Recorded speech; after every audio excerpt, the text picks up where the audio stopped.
Welcome to episode 136 of the Beefy Boys Breakdown, one of the only shows out there going over every single fight on every single card.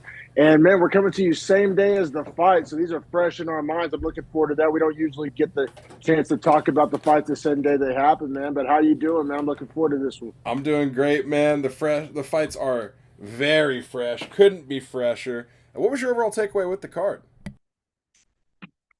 With the lowered expectation of Apex Fight Night, I thought it was just fine.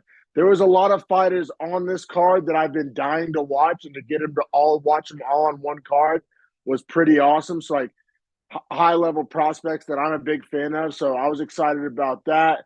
Strickland, relatively entertaining main event. Co-main, I've been wise to Grant Dawson for a while now. I think he has a really high ceiling. I went out and bought his rookie card, and so I was excited to see him take on a higher level guy like his Magomedov. So yeah, was it the best card ever? Are we going to be talking about it on Beefy Boys Prime Cuts Awards for Card of the Year? No, but for an Apex Fight Night, I'll take it. I think there could be an honorable mention for maybe a round of the year candidate in here. I'd say that'd be being nice to give that. But I do think the second round of one of the fights on the main card was absolutely fantastic. And I say it that way to not give away too much. Brenner Kudzeladze had shades of, what was that, Schnell Mudarji? Oh, dude. Shades, maybe not quite as good, but shades of that. I can't wait to get into that fight. I seriously can't wait to get into that fight. And I know that is... Well, shit, is that on the prelim? That's on the prelims, is it not? Yeah, that's the third fight of the night. Okay, Yeah. Right, and it's the biggest favorite. That fight was on the prelims, but Lipsky was on the main card. Same could go for Fakhretdinov and Lee. Okay, let me ask you the this. The Lipsky fight being on and it wasn't just on the main card. It was the third or fourth fight from the end. Pretty good card placement. Now, let me ask you this. Kudzeladze, one loss in the UFC, and we'll obviously get there when we break down the fight, so we don't want to spend too much time. But I would just ask, real, off the top, has a split decision win over Gamrot? Was his debut in the UFC against Gamrot? How the fuck is this guy fighting third on a fight night that's not a stacked card? Dude's good. Well, I think the UFC sold both of their guys short. I think they sold Brenner short here. I think Kudzeladze. I think both guys were sold short. But yeah, this was some fire prelims. We got ranked heavyweights to start the fight, to jerk the curtain. And also, man, as a show, I'm sorry to interrupt. We're fresh, right? We're fresh. Yeah. How the fuck, when they sell me heavyweights as the third fight to the end on a main card of a fight night and they're not ranked, how are you gonna start me off with ranked heavyweights? Now, granted, I know the background of Ivanov and Romanov. I know they're both boring and shit slugs to watch, usually. Unless they're just fighting cans, and they're can crushers, which is great. But they're ranked heavyweights, man. The UFC needs to find some sort of, consistent model and at least follow it for me. Because they're all over the fucking place with card placement. Ranked heavyweights on an Apex card. We're not saying a headline a pay-per-view here, but an Apex Fight Night with Lipsky on the main card, ranked heavyweights? No. As somebody who watches the prelims, sign me up. And whoever's watching this prelims episode, we get some fireworks to talk, some relevant fights to talk about. So, for guys like us in the content game, it's not the worst thing in the world. But yeah, I can't make much sense of it from a promotional standpoint, unless, like you said, they thought that this fight was going to be boring, which it kind of was. It wasn't my favorite fight of the card. We got Blagoy Ivanov, number 15th ring heavyweight in the world, plus 120 dog, taking on Alexander Romanov, minus 140, 14th ranked heavyweight in the world. And as a show, we took Ivanov because really Romanov looked like shit in his last performance. And it was more so we were kind of fading Romanov more than we were some Ivanov believers. Vegas, the money line told you, they thought it was pretty close. So we thought maybe we could squeeze a few extra nickels out by betting the dog and just fade Romanov a little bit, because Romanov, ever since he's been weighing in at 260, he's kind of looked like shit. He fought much better when he was 245, 250 earlier in his career. Oh, dude. Well, when he fought a confident fighter, he fought way better. He got broken by Marcin Tybura, man. That fight mentally broke the man. And I honestly, I bet against Romanov. And what's so weird is my gut feeling when I first saw the match was I was oh, Romanov's gonna smash this fool, of course. And then I was Actually, wait, what am I saying? Like, I thought back to the Tybura fight, and I was like, this guy gassed out Yeah. in 6 minutes, and then got broken, and then got taken down over and over, and beat up on the ground. Literally the same thing that he usually does. People happen to him. Like, that's a mental, like, you get fucked by that when that happens.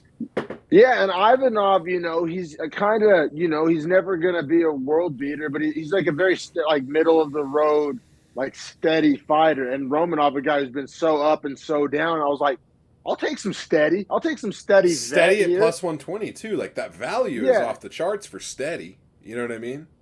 So that was kind of our logic here, and maybe our Ivanov, or at least I won't speak for you. Maybe my Ivanov colored glasses like as a better led me to give him round one. Now I had it as a very close round. I did struggle to pick a winner, so that's why I fully acknowledge my bias. No judge gave him one. I gave Ivanov one. I thought he landed, so he didn't land most strikes. He didn't land the hardest strike, but I thought he had like more clean shots. Like Romanov had some inflated kind of stats with a lot of leg kicks, which leg kicks from a heavyweight. Leg kicks matter. I'm not saying they don't, but Ivanov landed, I think, like 4 or 5 like clean shots to the chin. That I don't know. There's definitely I don't think you're crazy. I'm not saying the judges fumbled this one, but I gave it to Ivanov, fully acknowledging my biases. I gave it to Ivanov as well. Now, that being said, he stuffed the 2 takedowns that Romanov went for. He was landing the cleaner medium distance and power punches, right? So maybe he was landing more of the lighter shots, but that's because Romanov was only throwing pretty much heavy shots, but he wasn't connecting cleanly, if that makes sense. Like, he connected clean twice, sure. but a lot of them were like glancing and kind of moving off, and they were trading it and like glancing off the back of the head when Ivanov would step in and throw an overhand or a jab up the center. So for me, I actually liked Ivanov's work. I thought he was getting the more damage off, and I thought that he checked 1 or 2 of the leg kicks. And one of the checks, I know he checked 1 for sure because he looked at Romanov and like gave him that look, and like you could see when Romanov's hips rotated, Ivanov like literally like stepped in and like knew he was going to check it. So for me, I scored at Ivanov. I do have very close round. And I thought Romanov landed the best punch, but I thought Ivanov had a volume of better punches, if that makes sense. Yeah, I liked. If I had to make a highlight reel of that round, I think Ivanov's highlight reel is doper than Romanov's personally. That's, I guess, what I'm getting at, too. That's a good way to say it. Yeah, and that's really where the nice things to be said about Ivanov kind of end, right? Like rounds 2 and 3, very clearly Romanov's. I don't even know if we necessarily have to go round by round. It was actually kind of impressive to see Romanov like land like a double jab, like and like kind of not fight like an idiot and like a fat slob. Like he fought like kind of crispy. Saved his cardio, never rushed for any positions, used his grappling whenever it was like locked up, and he was trying to work it, but was never like overexerting himself to do it. Honestly, it seemed like he fought a really smart reserve. Like, I think what we saw was not him being not juiced to the fight. I think he was laser focused. I don't think he had. Like, I think he has now found himself mortal and understands, like, how easy it is to lose a fight. Well, and also he realized, I think he learned a lot of things from the Tybura, ass whipping he took was like, I'm not going to finish all these guys in the first round now that I'm fighting ranked guys. And so that 15-minute, gas tank, there is like a physiological aspect of improving your gas tank and all that, but there is also like a game plan aspect to like making sure your style will last 15 minutes. And I think that's kind of what we saw, just kind of more steady, less erratic, fight a smarter fight, honestly, both in the grappling and the striking. Like I said, we both gave Ivanov round 1. No judge did. All 3 judges gave it 30-27 for Romanov, killing our parlay on the first fight of the night, which it does suck, like betting the first fight of the prelims, like on a parlay, because if it doesn't go your way, you're watching the whole card with a sour taste in your mouth. But definitely sucks. You know what sucks more? When you hit a big dog on the first leg of your parlay and then you get fucked, seemingly in your mind, and then you lose anyway. It doesn't matter. Yeah, that's like the alleviating part is when one other leg falls out after, like in this case, like. If one other leg falls out, which, surprise, surprise, it fucking does. People, we ate dicks at the casino. We pretty much made a donation. We were tithing to Caesars. Fucking unbelievable of us. But yeah, once you see that second leg fall, you feel good again. you're just watching fights, not giving a fuck. Because you just know you were off and you just accepted being off as shit. Yeah, no, we were eating all the dicks. Definitely did not win any money. Definitely barely got any XP on verdict. Thank God to give you XP for scoring rounds, or else it would have been a slim week on verdict. But but but yeah, man, we'll keep it pushing here to another dick I proceed to eat after this one, which is honestly my karma. Because I kind of like swayed the Beefy Boy parlay to including Ivanov in it. I'm not all eat except my role in that. Oh, I was And there then when it for it. I came was time super to there for it. when it came time to put my own money on it, I pulled out and fucking left it. I did a ride with my dog here. I was like, hell, Harrison put his money on that Well, one. if you looked at my parlay, I didn't ride with anything but wild shit, really.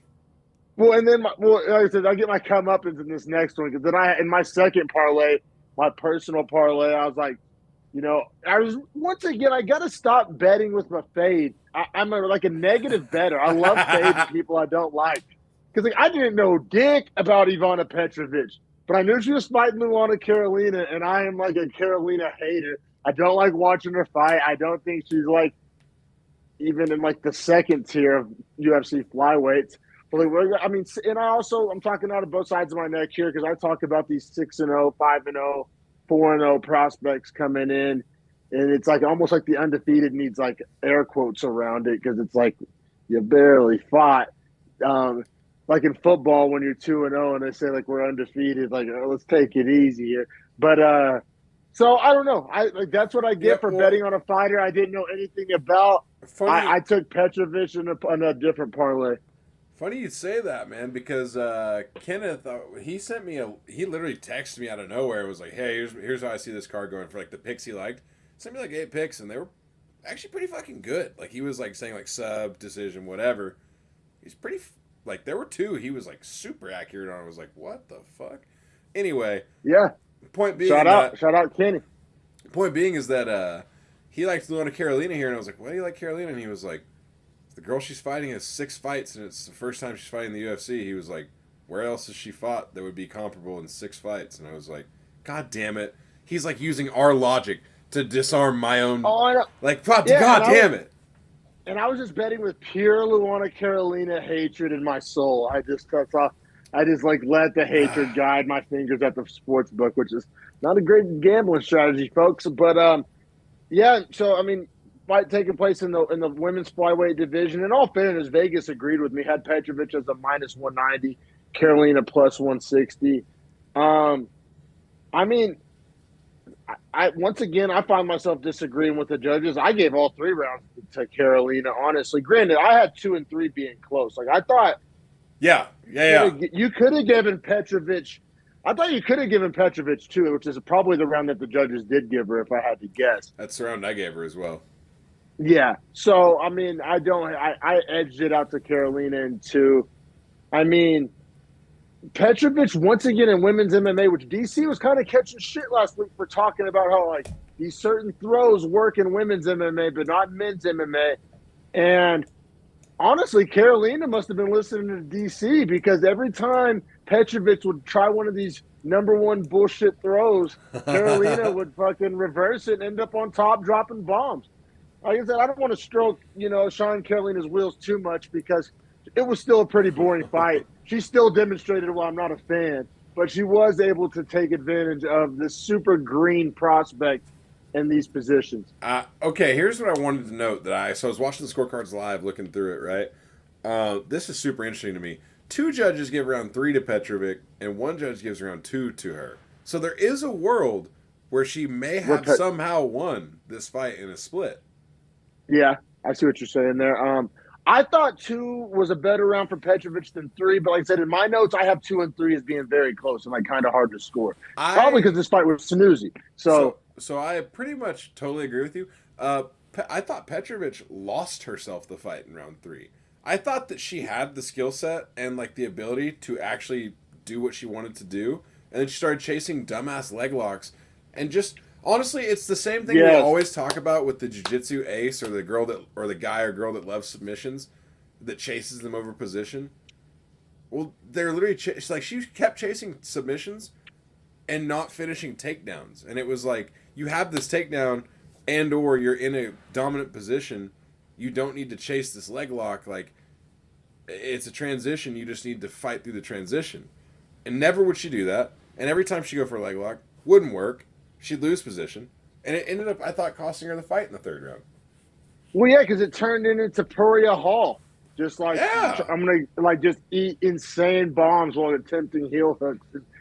It just doesn't work in MMA. Straight up does not. So, yeah, all three. I mean, honestly, I don't want to spend a ton of time on this fight because it's kind of inconsequential, all things considered, besides me eating my dick on my parlay. But all three judges have it 29-28 to Caroline. Like I said, as you alluded to, different rounds were given. But the right lady won the fight. You know, Petrovic didn't deserve to win. That would have been some lawyer ball to give her 2 rounds, even as somebody who bet on her. Agreed. They said, I gotta stop betting with a fading heart.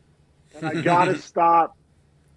Don't let me bet on on a debut again. Like, honestly, just like I gotta not let myself do that. Honestly, it's not on you. But the reason I want to keep it pushing is because this next fight is the actual fight of the night, and we've been disagreeing with the fight of the night lately. Which bonuses out? You already see them?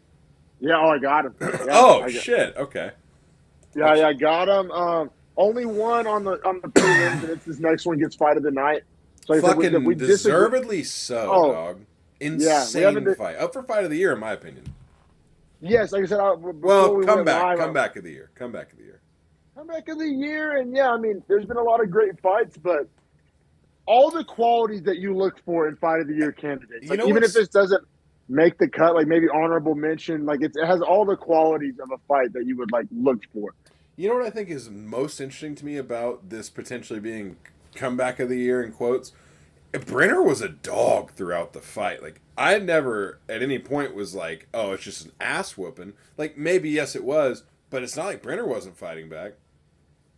No, and he was a dog in the fight and at the sports book, plus 500 dog to be exact. 25 years old, which understandably so. Everybody's high on Guram Kudus-Taladze. We've all been dying to see him fight.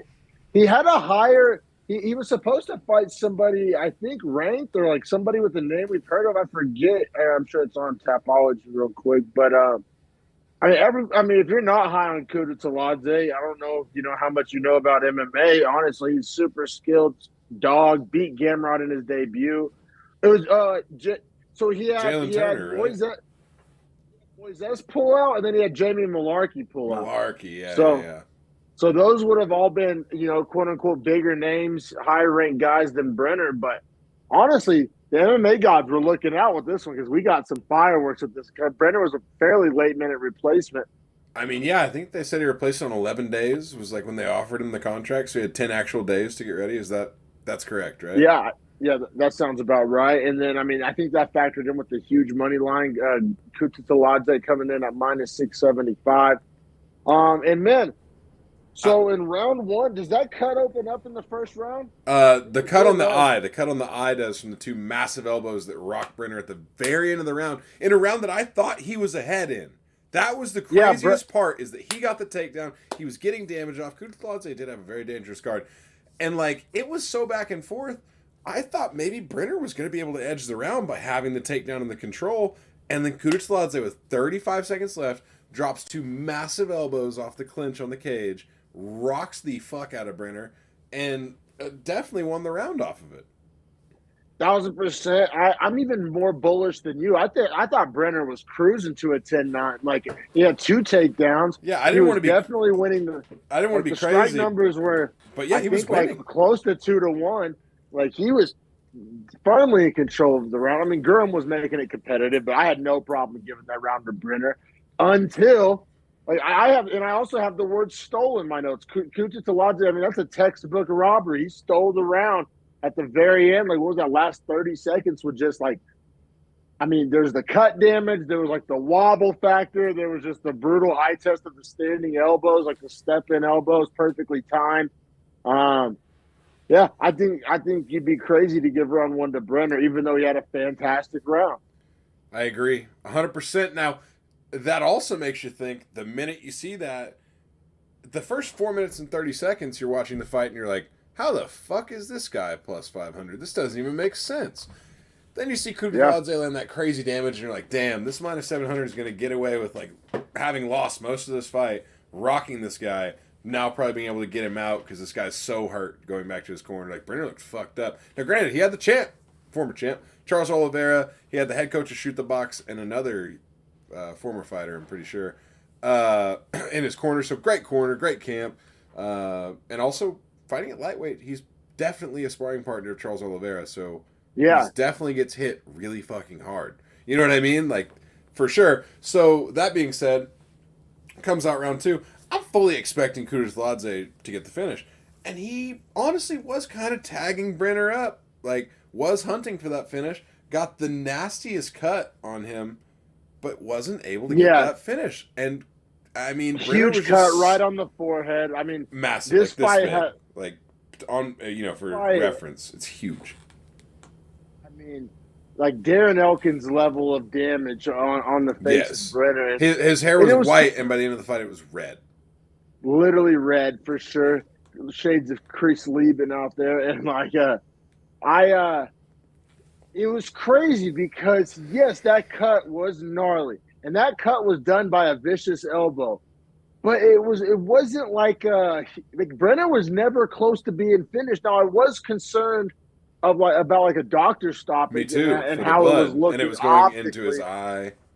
And I was like, but there wasn't an ounce of quit, an ounce of even really being close to being finished out of Brenner.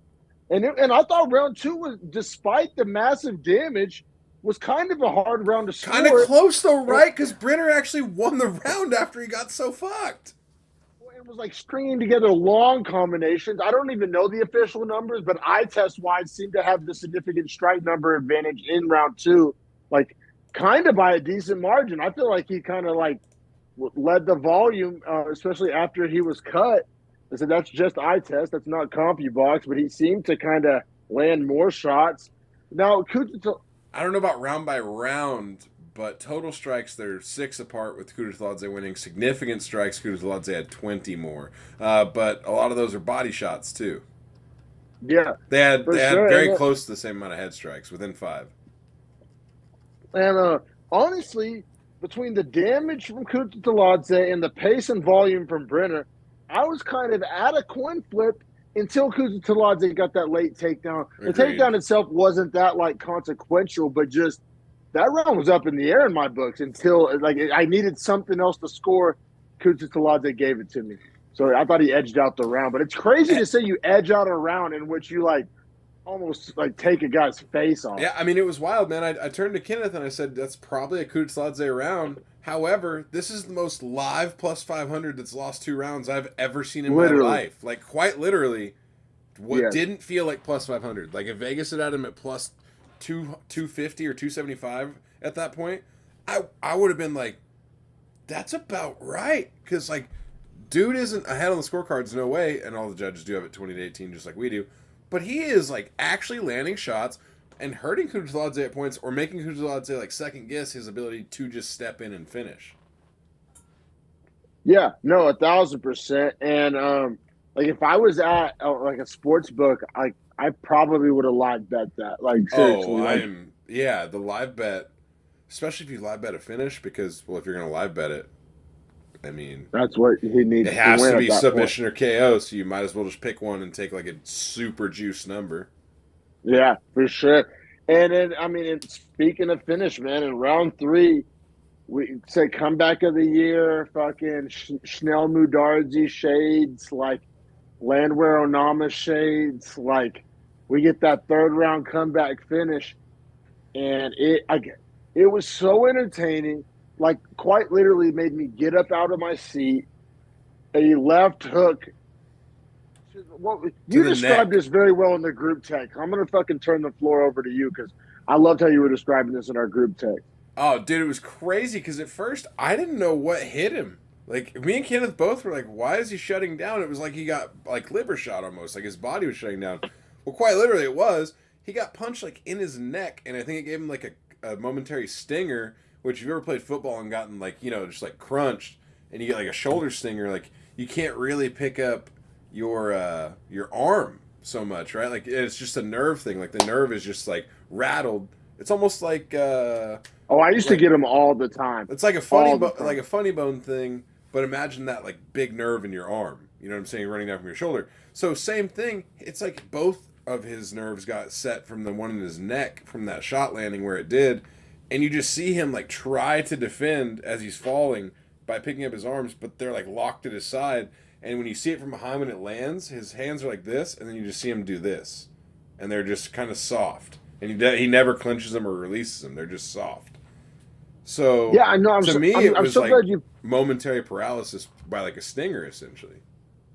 Yeah, and it'll be interested to see like if there's any like injury news that comes out or anything like that. But like, I'm so glad you picked up on those small details because really the only other option is that Kutateladze quit, and we all know he's a dog and he's not the type of guy to quit. It's like when I was watching it live, I was like, did Kutateladze just like find a way out of there? You know what I mean? So, but I don't think that's what it was. I think it was something physiological. So just crazy comeback knockout in the third from Brenner.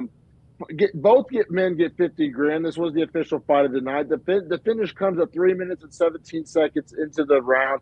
I mean, I literally have holy shit in my notes. Like, I know that doesn't like really do much for anybody, but like watching live, I was just like so juiced. I was like literally like pretty much like jumping around my living room, screaming like, "Oh shit, fuck!" Like it was crazy. Yeah, fantastic fight, fantastic comeback. I mean, Brenner's only 25 years old, bro. And he's undefeated in the UFC. Granted, it's only 2-0, but yeah, but he also beat Zubaira Tukhugov. I was gonna say he's been a mega dog in both of them. Like his combined closing odds are probably like plus 600, or no, I'm sorry, like plus 400, which is fucking unspeakable to be 2-0 plus 4. Like he's about to get so much Vegas respect that I almost want to take the value on his next opponent just based off like, and that's how I felt about Bonfim, and we'll get there later. But Bonfim got a super inflated number that he didn't deserve necessarily because he just starched out McKinney last time. Yeah, and I was about to say, I think Brenner versus the loser of Bonfim St. Denis or the winner, honestly, I don't know. I like him matched up with either one of those guys. I think like either that's one. Electric. I think where they're at in their careers and like skill sets, like absolutely electric. And then for Kutateladze, I say they rebook the Malarkey fight. They're like in similar points in their career, coming off a loss. That's an absolute banger. Fans would love it. I think I would personally, as a bettor, would love Kutateladze in that one. But yeah, I think you could remake Kutateladze and Malarkey and have a lot of fun with that. I think this is also a time where we do not fade Kutateladze because it's not like he looked necessarily bad. It's just Brenner's a motherfucking dog.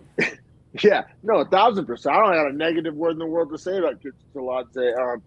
But man, we got to keep it pushing here to a women's featherweight bout, which is confusing and odd because Dana White himself, all fans speculated that after Nunes retired, that featherweight would go by the wayside. Some even took it a step further, saying it would be replaced by an atomweight. Still may happen. But I legitimately call me a casual. Were you not confused as fuck to see a women's featherweight fight we've been told from the boss that women's featherweight is no more? I mean, I don't know. Like I was confused, shocked. I don't know if what's the word to use, but for me, it's one of two things.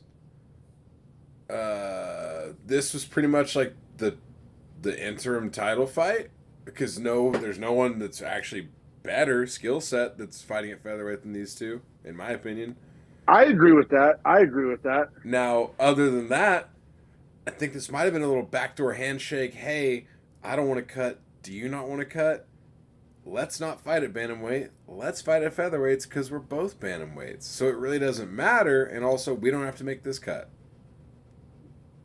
I feel that makes sense from the fighter's perspective, but if you're the UFC actively telling people that like this division's going away, why would you fight? I can't even understand it. Like unless they just got like double costed, and I don't see that coming. I don't think either one of these girls has enough like pull in the company. I mean, they're fighting on the prelims. Like I don't think they could like just pull Apollo Costa and be like, sorry about it, not cutting weight. Fucking sorry about it. Is this the third women's featherweight fight of the year? I'm trying to keep track of them this year, for the simple reason of there were only 5 last year. I was about to say, I think 3 would be generous. I can't Well, remember the Norma other two. There's Dumont, what, the Chase definitely. on, the Dumont. Yep, there's the Dumont. Dumont Chason. I think there's been one more. I think. Maybe. I think, Yeah, yeah. maybe. And then Rosa Santos now. So for me, it's like, so we're going to continue the sham of a 5 to 6 fights in a whole division in a year type shit, and we're going to keep calling it a division. It's Because like not I a wasn't division. happy with the division, like the decision to remove it, but I was like, okay, that's better than having 5 fights a year. Like you kind of got to shit or get off the pot. Like, Yeah, are like we this doing Fugaze this or middleman are shit we? is not here. Yeah, exactly. Like, you can't have an actual like Fugaze division. Like it doesn't have a champ. It doesn't have a rankings. It doesn't have contenders. Like it literally doesn't exist. But we're trotting out on like random Apex prelim fights with featherweight. Which great. I was stoked for this fight, honestly. Like Santos hosts like in a vacuum. I was not like bummed to like watch these women fight.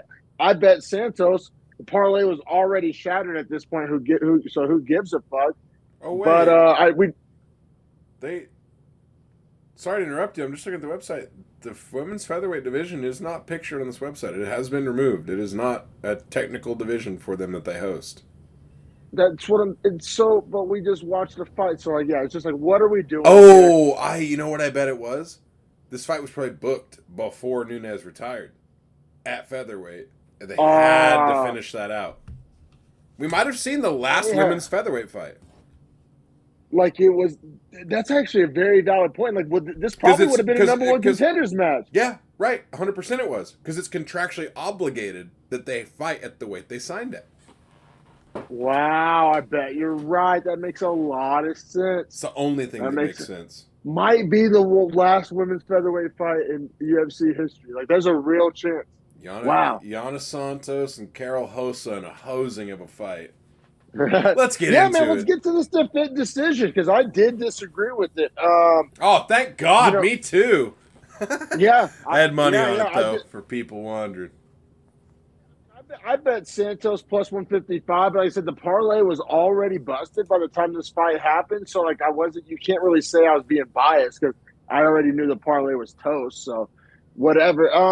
But yes, Yana Santos plus 155, taking on Carol Hosa minus 180.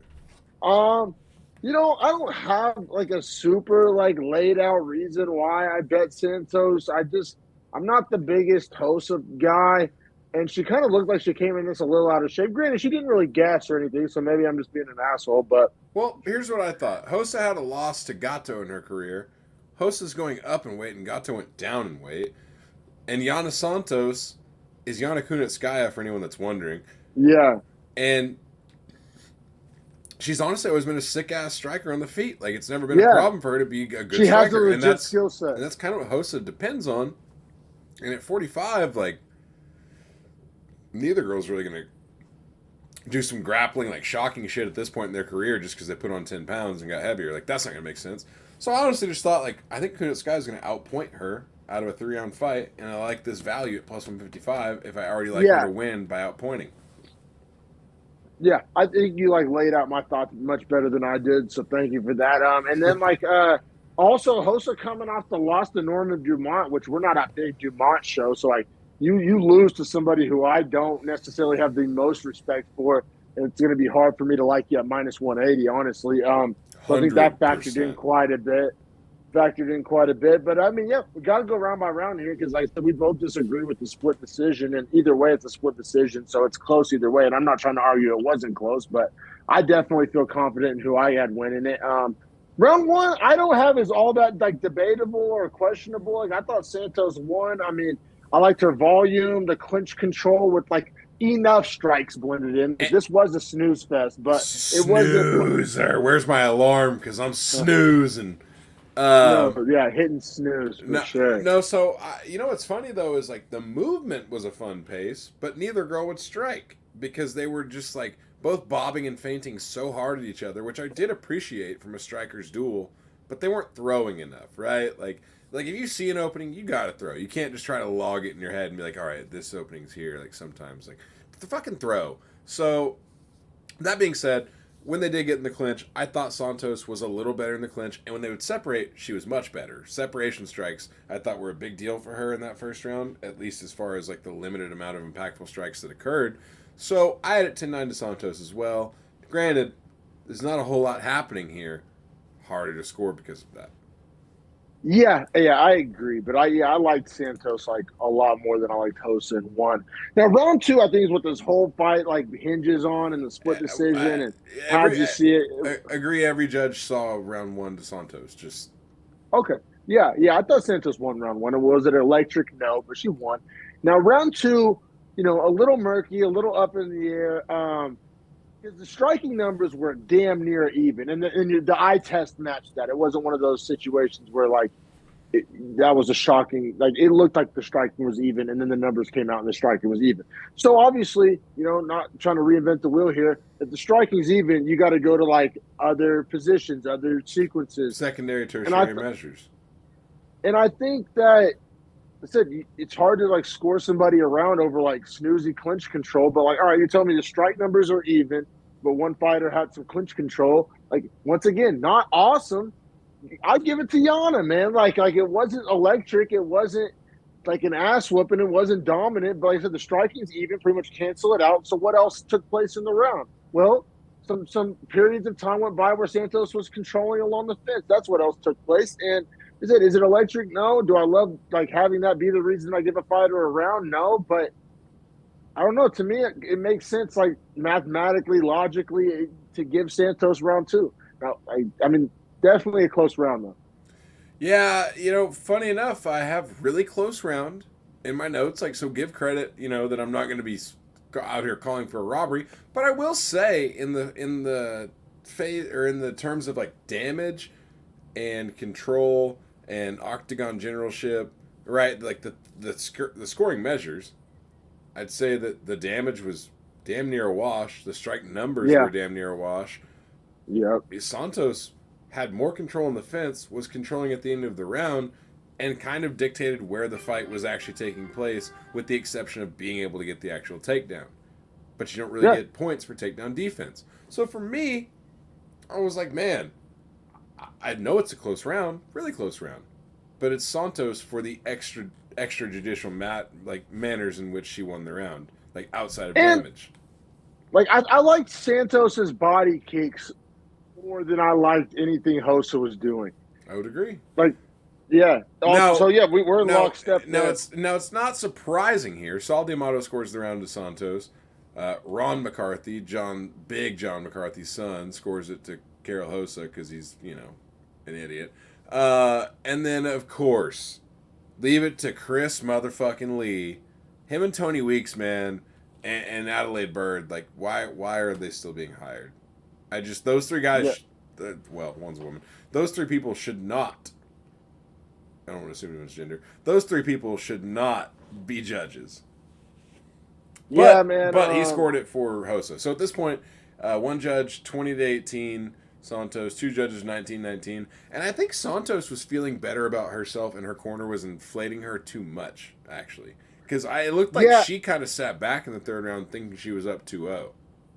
Yeah, what she was on our scorecard. Well, so it's hard to fault her for. But we said really close, right? So, if that's the case, man, and judges have been fucking people.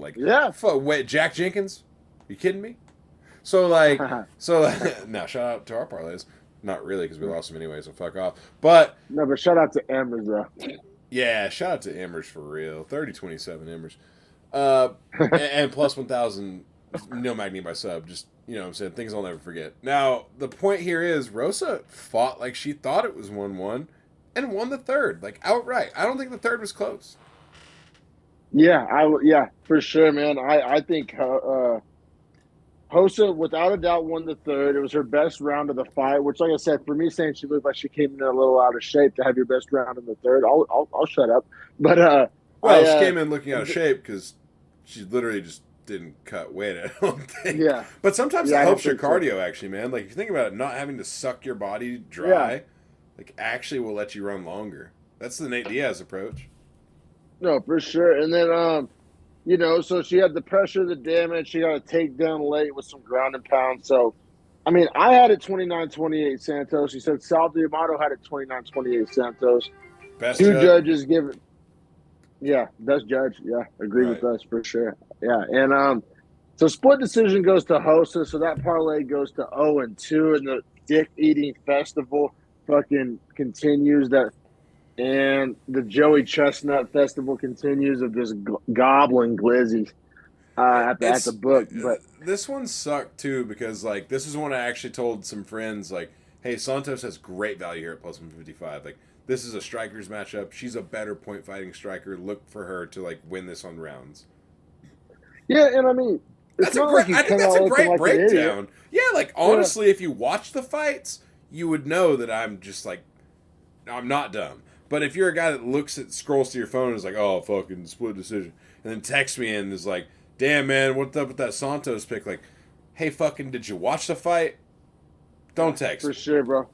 No, yeah, I put my money on it. You know, as a show, I think we like Santos, but you know, Hosa ekes out a win, and you know, who knows what's next for Hosa, man? Because this division doesn't exist. She has a hard time making 35.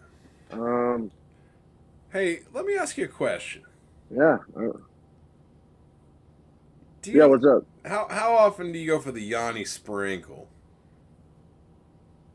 I mean, personally, not you know that often. Like I'm a But you know, like I put 5 on Magny by sub plus 1,000. Like if I see the right number on the right sprinkle, you know, I'm not afraid to dip my toe in the pool. Oh, I'm glad you say it that way. Now, whenever you heard Weston Wilson say fighting is a hobby and hobbies should be fun, so I'm just going to go out there and have fun. Did you think plus 800 was a good sprinkle? I know you didn't, but I'm asking for Michael's sake. Yeah, well, it sounds like he wants an orange slice after t-ball practice. You know what I'm saying? Which this is not. Like you know, Dude, that's not what this is. Kenneth's reaction immediately was my favorite thing to hearing that. So, like, I was like, yeah, this guy apparently said that fighting for him is a hobby and hobbies should be fun, so he's just going to go out there and have fun. When Kenneth saw, like, the odds line, and Kenneth goes, that sounds like a good way to get yourself really fucked up. Well, especially against Joe Anderson Brito, Yeah! who is like a power puncher, like trying to take Bruh. your head off. The power, like, let's get into it, because the power is off the goddamn charts. And I don't even think Wilson fought that bad of a fight. But Brito's power is just like, it hurts me to watch him land on people. Well, and it makes you appreciate Wonderboy Thompson because Weston Wilson plus 800 dog making his debut, 6'1" at the featherweight division, pretty tall, taking on Joe Anderson Brito at minus 1250. Weston Wilson apparently, you know, trains in was it Simpsonville, South Carolina, Simpsonville. with the NMF, the nicest motherfucker, Wonderboy Thompson, and it's crazy because he has the same stance. It makes you appreciate Wonder Boy more because like Wonder Boy gets away with stuff because he's so good and such a badass and so athletic that like this is what that style looks like on just like an average motherfucker, and it makes you appreciate the guys that can get away with their hands getting down, the Bobby Greens, the Wonder Boy Thompsons, because like whenever you watch somebody that's not elite try that shit, this is what you get. All right, I'm going to say some nice things about Weston Wilson, and that's probably where it's going to end. So here are the things I liked. A cool movement. That was cool. It wasn't good because it didn't really work that good, right? Because he got taken That's down. what I'm saying. It was like the Wonder Boy movement, but you see it like on an average human try it, and it's just like, it's like if you saw like an average like backup NFL quarterback try to do some Mahomes shit, like that's getting pick six. Like when Mahomes does it, Sports Center top 10. Right. Like I said, he tried some cool shit and then got taken down. And then he tried some more cool shit with the leg lock. Now, granted, that was really fucking deep.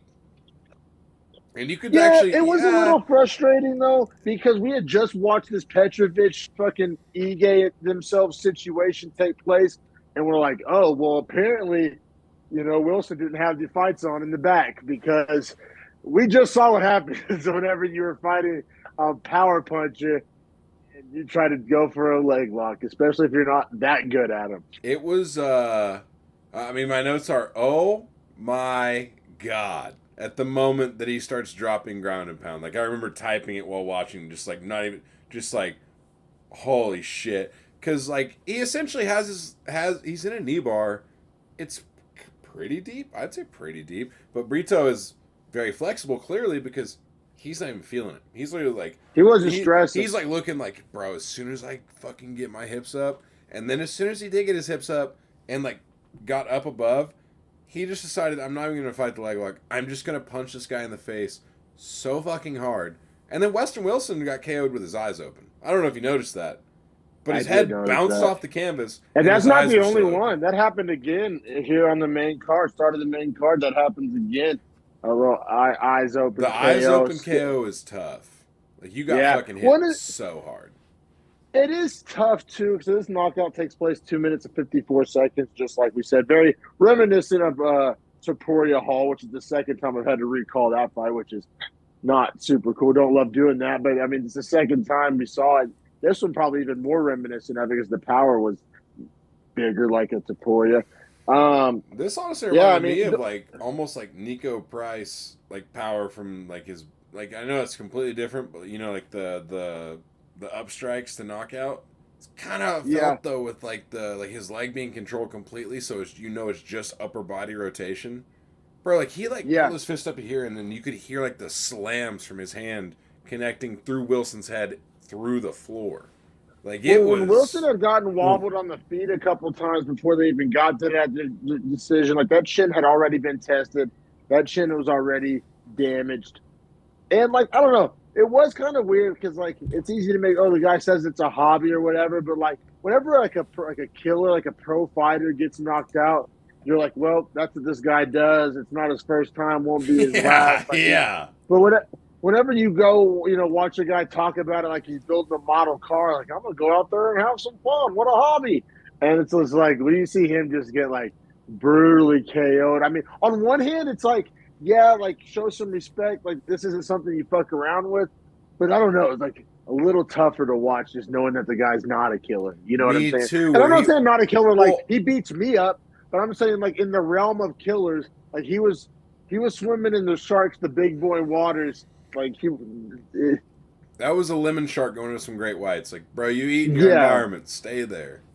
Stay there. Exactly. Like, so I think it's like you never hear that in another sport, really, even less violent sports. Like, you never hear a guy like in the MLB, like, oh, I'm just here to fuck around and have some fun. Yeah, I've never heard that because in my life. It's world class. Like, you gotta dedicate your entire life to even have a shot. You know what I mean? And, okay, so before we talk about the call, you hear it in skateboarding from time to time, but like that's what you can't have a skateboarder's mentality as like as a cage fighter. Like you hear that like street league, like, oh, I'm just here to skate with the boys and see what happens. But like that's not what this is. Okay, I have an extremely interesting question for you. So I saw this clip circulating recently this last week of Brad Katana talking to Michael Chandler on Ultimate Fighter, right? And he's talking to him about, like, so when are we going to watch film? Like, when am I going to get to sit down and like, watch my opponent? And Michael Chandler's like, well, next week. Like, we're going to watch film. We're going to tell you about it. And he's like, why don't I get to watch the film? Like, and Michael Chandler's like, well, your fight's next week. Like, I got to worry about this guy this week. Which, fair point to Michael Chandler. Like, hey, man, I got to coach this guy this week. Like, this is his week. Like, why the fuck would I be sitting down with you for next week whenever this guy has 2 days and you have 9? I get that. Now, what I am saying, though, is I saw some fighters that were quote tweeting that, and they were like, yeah, it's the coach's job to watch film and then tell me what to do.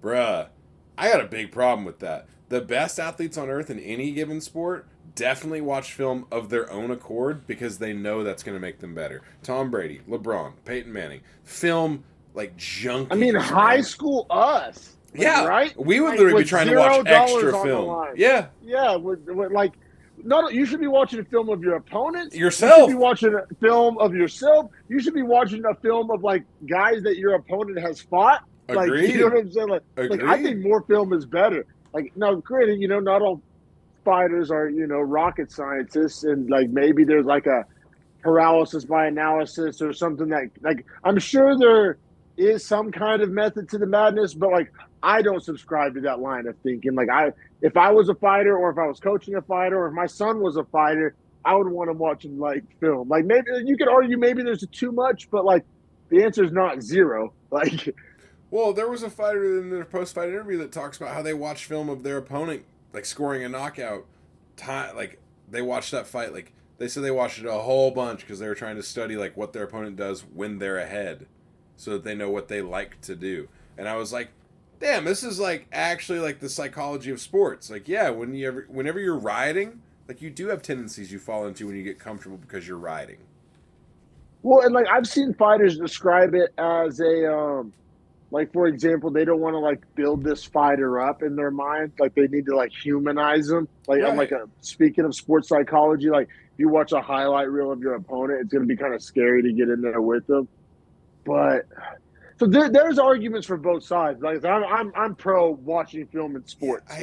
Like hard stop. I guess yeah. Football like broke me of that like whole like watching my opponent like no, because when I see their mistakes, that highlights that they're not invincible. You know what I mean? Exactly. And like the more Yes. tape you can get, the less invincible anyone looks because like the more tape, the more mistakes, and that's just facts. Just tendencies, right? Like tendencies are numbers. Numbers isn't psychological. Remember, Like Coach that's Baldwin used to break down tendencies based on down and distance for us, and like that's oh, one of the 1,000%. biggest things in college and NFL football is down and distance tendencies and playbooks and like play sheets for offensive coordinators are literally built on down and distance. Yeah, and like I think about if you didn't watch tape, Cheeto Vera, and didn't know that like you could 1,000% go win that first round. Like anybody that's like fighting Cheeto Vera, like you're doing yourself a disservice if you try to make reads in the first round. Just like gas the first round and like just win a round. 100%. It is there for the take. Because Cheeto's going to like, try to read you. It's kind of the same with O'Malley. Now, that's not to say, like, if you're not on his level, that's different. But if you're, like, on O'Malley's level, you can press him in the first, and he's not as good as he is in the second and third. Well, we got one more fight here on these prelims. So wait. I do have to ask, Dan Ige, yes or no? He called out Brito. Well, I was one last, like, like it's hard to be a minus 1250 and look like a minus 1250. Very few fighters have been able to do it, like the Jalton Almeidas of the world, the Valentina Shevchenkos of the world. Like it's very hard to look like a minus 1250. So good on you. Like that's a lot. That's like a all risk, no reward, like tough spot to be in. Even though it sounds like it's an easy spot to be in, being a minus 1250 on the prelims, like even the Shevchenko comparison is like. That's not an apples-to-apples comparison because she already thinks in her mind she's going to go and she should be a minus 1250. But, like, to be on the prelims, like, trying to make it and have, like, having everything to lose and nothing to gain and still look like a minus 1250, like, I think that's, like, some mental focus and fortitude that I respect. And as far as the Ige call-out, Ige's coming off a win. Am I not mistaken? Yeah. Is Ige coming off a win? Yeah. So, I don't love it. No. Do I love Brito? Like, do I like it for Brito? Like, do I think that was a good move to get, like, somebody's name in your mouth and, like, Ige made the tweet responding to him and, like, you know what I'm saying? Like, I think it's a good move for Brito, like, trying to get himself bigger fights. Like, and he didn't say anything ridiculous. Like, I want Volk. Like, it's an achievable goal. Number 13, easy, big name, older guy, big striker. Like, I like it for Brito. Do I like it for the UFC or would I make that match? No. Like if I'm I just love the way he did the call out. Yeah. Danny exactly. Ige, and he got a response. It was the and he best got a response. Ige was on Twitter like, whoa, what'd I do to this guy? Yeah, he's like, why does this guy hate me? He goes, yeah. Whoa, why does Joe Anderson Brito hate me so much? Yeah. So I mean, there in and of itself, you got a mention on Twitter from Ige who has more followers than you. Like I said, I'm from like a jail type of career move. I like it, but as far as like actual matchmaking, I think there's a lot of other fights to make personally. Like a David Onama, I like David Onama in this guy. Ooh, that's a good. Still at that level, that's a good one. I mean, obviously these guys are tied, so my brain's doing something here. But even like a Nate Landwehr coming off a loss, I think Ige off a win doesn't deserve to fight like an unranked Brito. I think that'd be a little weird. Onama Brito's great, actually. Yeah. That's fantastic. I love that you said that. That is great. Keep it pushing. Now, this next fight is one I've had circled for weeks now. I mean, pull the cord. The hype train's running. In our group chat this week, we actually were joking about like our hype train parlay. Yeah. We loved the Fakhdinov, Bonfim, and Morales, all three fighters that are just red hot, and a lot of people are high on. So we're all week we're like the hype train parlay. I actually did it as a 3-legger with those three. We'll get to whether or not that cashes as our dick eating talk. I could argue against one of the three and put money against one of the three as well. Yeah, no, for sure, and good on you. But and also, so we got Kevin Lee at plus 170 making his UFC return, taking on Renat Fakhrudinov, who's 20-1 and is minus 200 welterweight division. And man, I saw people all week on Twitter like, "Oh, this fight makes no sense. Why would you put Kevin Lee in this fight? Why is it on the prelims?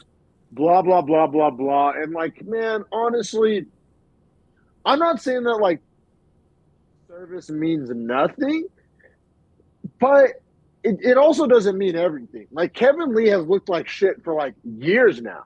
Like Yeah. like I'm not even talking in periods of fights. I'm talking about in periods of years.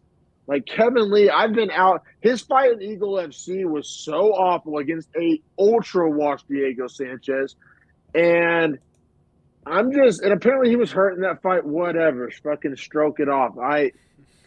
I don't know, bro. And then Fakhrudinov, bro. Like I am a Fakhrudinov nut rider, hype train shoveler, believer, fan. Like whatever positive things. I mean, in 21, I mean that's nothing to sneeze at. It's hard to even call the guy a prospect at 20-1. Like that guy's a bona fide killer. And so yeah, what is this? In his last 1, 2, 3, 4, 5, 6, 7, 8, 9. In his last 9 fights, Kevin Lee is 1, 2, 3, and 1, 2. So He's 3 wins 3-6. and 1, 2, 3. Yeah, 3 and 6. So like, for all the people acting like, oh, y'all are disrespecting Kevin Lee's name, and I don't know. Granted, I didn't hear everybody that was popping off with these Kevin Lee takes. I never saw any bet slips of them putting their money where their mouth was. Because I don't know, bro. I actually, like I said, call me a Fakhrudinov nut rider. I thought minus 200 was like steal of the card, and it get to it, but pretty much ends up being that. Like, Definitely feels like steal of the card. I definitely heard. No, what's crazy is he does have good wins in his career. Kevin Lee does. Now he's washed, right? He's just you got to consider like where he came from. He's also been fighting for 11 years now since he was 18. So like 30, he has a shit ton of fight miles. Well, a lot of these wins don't look as good now. Like But, Jake Matthews, good win. But I'm saying good win, but he was a baby then. He's gotten way better. Francisco Trinaldo, that win, it doesn't age that great. Even the Chiesa win, not aging that great. The Barbosa win, I'll give it to him because that's when Barbosa was like on his shit still. And then the Gregor Gillespie win, even that one's not aging well because he went MIA, right? So yeah, but that's because Kevin Lee head kicked him literally like to sleep like that, and that was 2 minutes 45 seconds. That was a great showing for Kevin Lee. Now, exactly. Now, it doesn't age well. No, I agree with that. Now he has 2 losses in his career to Iaquinta. Can't pass that test. Lost to Ferguson in 2017 before Ferguson. I mean, that's 6 years ago, Ferguson. Like, that's a dangerous Bro, lost to D-Rod in the Beefy Boys era, and that loss is aging poorly. Now, that loss ages very poorly. The Charles Oliveira loss, did that age bad? Did the RDA loss age bad? Like, did the Iaquinta losses age bad? Like, not really. I'm not an Iaquinta guy, but I get your point. The time, especially, though, 2018, Ferguson, 2017, like, those are not bad losses. Like, he was fighting top tier guys. Now, what I am saying, though, is the last loss to D-Rod, very bad. And that was when he was 28. So I was the win over Diego Sanchez in Eagle FC, that was I watched that event. I've watched it. It was so bad. I watched that. I downloaded the little Fugazi Flexcast app, and I watched the Eagle FC card. It was lame. Now, here's what I was thinking is what was important to me was that he came out and said, I mended my relationship with the UFC, blah, blah, blah, converted to Islam instead of like whatever he believed in beforehand. So he made all these big life changes. To me, red flag that shit every time. You're searching for a reason why you're not good at fighting anymore. It's, guess what? Yeah. You just got passed up by the game, dog.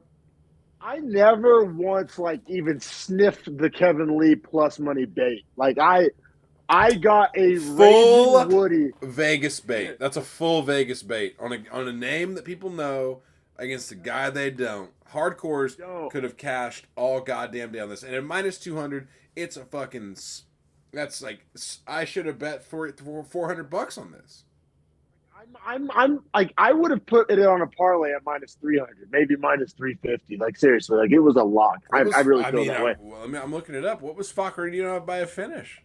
Had to have gotten crazy good odds, right?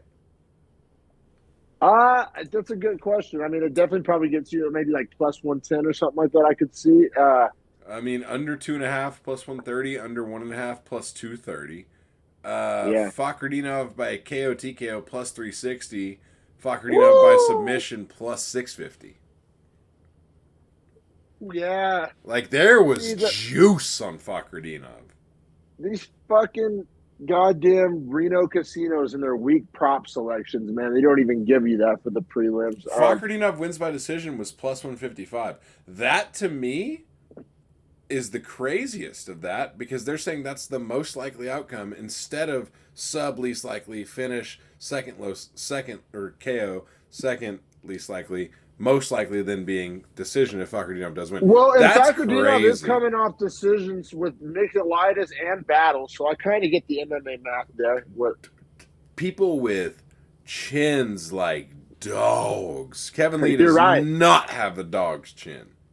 And that's just like a second level take that like I really respect like as a bettor. But man, we've already talked about this fight longer than the fight lasted, man. This fight lasted 55 seconds. And I mean, honestly, I'll go as far as to say that this should have been a KO and not a sub. Like I would have stopped it. Kevin Lee's body went limp off that right hand. Like that was no, he put both hands on a single leg. He kept going. I mean, but that was after he like hit the mat, like on the way to the mat, his body was limp. He didn't get punched again before he was in on a single leg. I'll put it that way. He was that quick with it. Yeah, fair. It was a absolutely brutal right hand though. Like, it was a piss missile right straight down. Like it was honestly like he left jab right. That right straight behind it came. I mean, just piss missile. Piss missile, found the range with the jab, like you said, and just landed like the perfect shot. Like, I mean, he couldn't have really thrown a better punch, landed right cleaner. Below the eye, too, like right on that bone, like up next to the nose, like definitely hurt Kevin Lee's face. It was absolutely beautiful. And then to finish it off with the sub, and it was a brutal standing guillotine. It wasn't even standing. It was on his knees. Oh, he was on his knees? That's why, and that's why they didn't stop it sooner, because Kevin Lee's arms were trapped. It looked like Kevin Lee was in on the takedown still. Because his arms were trapped underneath underneath Renat's legs. He was squatting, so his legs were holding Kevin Lee's arms, so he literally had all parts of him held. So even if he was limp, which he was, you would never have known. That's why when Herb Dean pulled his arm out of the leg, like yank his arm out like Excalibur from the stone. He was caught on the takedown. His arms got caught by the legs, and Renat wasn't letting shit go. No, and like honestly, like is that the first time we've seen that? Like definitely, I've never seen a guy get their arms trapped where they couldn't like physically show that they were. And like he was on his knees. Who knows how long he was out for? I think he was out for like 3 or 4 seconds. Like I was getting like a little nervous because I was like, damn, like. They should have stopped that a few seconds earlier. Yeah, it was definitely like a late stoppage, but like an understandable late stoppage. Like I kind of give Herb Dean a pass. Like it was. Oh, he was trying to like he did figure out. He like checked both arms. Like he was like trying to pry arms out. Kevin Lee was in on a takedown. You can't stop that fight. Like it was a very like it was. There was no gray area. Like it was like I have to be right on this. So like on one hand, yeah, late stoppage. On the other hand, like. Credit to Herb Dean for kind of doing his due diligence and like finding out if Kevin Lee was really out, which he definitely was. So I mean, who cares about Kevin Lee, right? At this point, as far as next matchups, like the guy's probably got one fight left in the UFC, and like who knows who it's against, and that sucks for him. Wash. Yeah, full wash.